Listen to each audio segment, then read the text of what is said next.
Assalamualaikum warahmatullahi wabarakatuh. Salam sejahtera bagi kita semua. Pada kesempatan kali ini, Ibu akan memaparkan materi tentang website. Adapun tujuan pembelajaran, yang pertama, siswa dapat menjelaskan pengertian dan jenis website. Yang kedua, siswa dapat mendeskripsikan perancangan suatu website.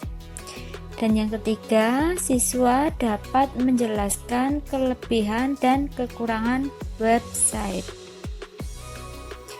Untuk peta konsep sebagai berikut, materi website terbagi menjadi 4 materi pokok, dan pada kesempatan ini kita akan belajar pengertian dan jenis website, perancangan website, dan kelebihan serta kekurangan website. Lanjut ya ke pengertian website. Website disebut juga dengan situs, adalah kumpulan halaman yang menampilkan informasi menjadi satu rangkaian bangunan yang saling terkait dan masing-masing dihubungkan dengan jaringan-jaringan halaman atau hyperlink. Contohnya bisa dilihat pada gambar. Di sini ada situs atau website, handle pintu kayu jati, dan ini ada halaman-halaman terkait. Ada beranda, profil, kontak, galeri, testimoni. Apabila diklik, maka kita akan menuju halaman terkait. Kemudian untuk fungsi website ada 4: fungsi komunikasi, fungsi informasi, fungsi entertain, dan fungsi transaksi. Fungsi komunikasi berarti melalui website atau situs kita dapat mengkomunikasikan informasi-informasi yang ingin kita sampaikan. Nah, yang kedua, fungsi informasi. Di dalam website kita dapat memposting informasi-informasi, contohnya berkenaan dengan produk yang akan kita pasarkan, agar calon pelanggan atau calon konsumen ketika mencari produk yang kita pasarkan bisa melihat dan mengetahui spesifikasi dan informasi-informasi terkait. Untuk fungsi entertain ini khususnya untuk website yang menyediakan konten-konten hiburan. Sedangkan untuk fungsi transaksi ini berkaitan dengan transaksi jual beli, metode pembayarannya, step-stepnya, cara-caranya. Nah, di sini contohnya di gambar bisa dilihat. Di sini ada prosedur untuk bertransaksi, dan untuk pembayarannya dapat dilakukan di ini ya, di gambar ini ya, baik transfer melalui bank maupun dari Alfamart atau Indomaret. Ini contoh website kembangjoyo.co.id yang menjual produk berupa madu.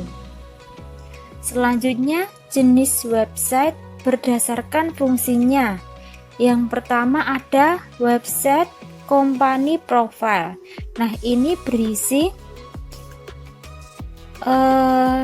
informasi-informasi perusahaan Apple ID ini.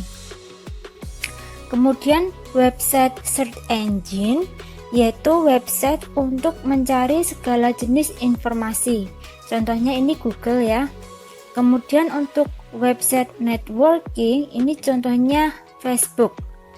Kalau website networking itu digunakan untuk menjalin pertemanan, mencari teman baru atau kenalan. Sedangkan untuk contoh website forum itu digunakan untuk diskusi. Ini ya contohnya Kaskus. Ada lagi Brandly. Nah, Brandly ini website yang digunakan untuk berdiskusi tentang pelajaran. Kemudian ada website berita. Nah, ini berisi tentang berita-berita ya, baik berita nasional atau domestik maupun internasional. Kemudian ada website blog. Contohnya ini, website blog Handle Pintu Kayu Jati. Nah, ini nanti akan menjadi tugas anak-anak pada materi selanjutnya.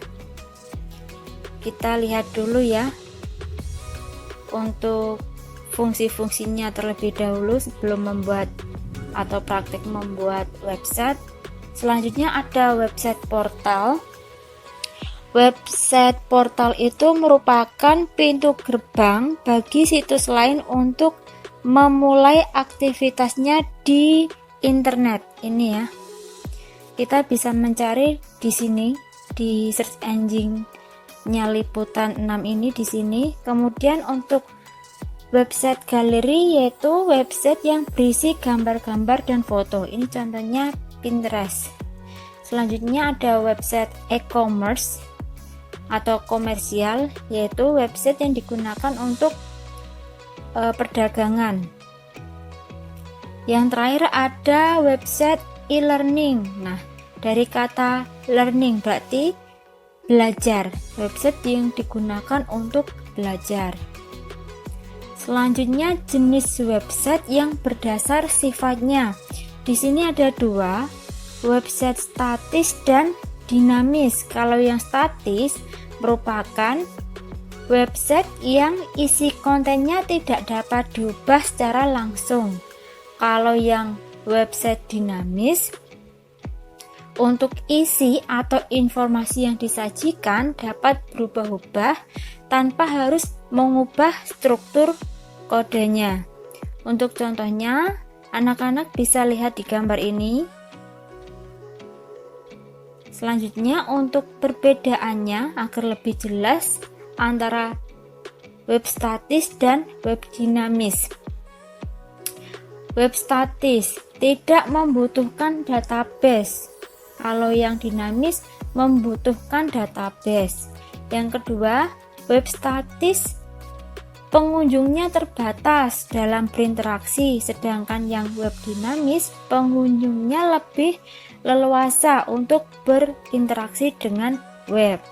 Yang ketiga, web statis hanya menggunakan HTML atau Hypertext Markup Language dan CSS, sedangkan web dinamis lebih kompleks dengan bahasa pemrograman seperti JavaScript, PHP, Ruby, dan lainnya. Kemudian untuk web statis dapat dimuat lebih cepat. Kalau yang dinamis lebih lama. Kemudian yang web statis lebih sulit dalam menambahkan informasi.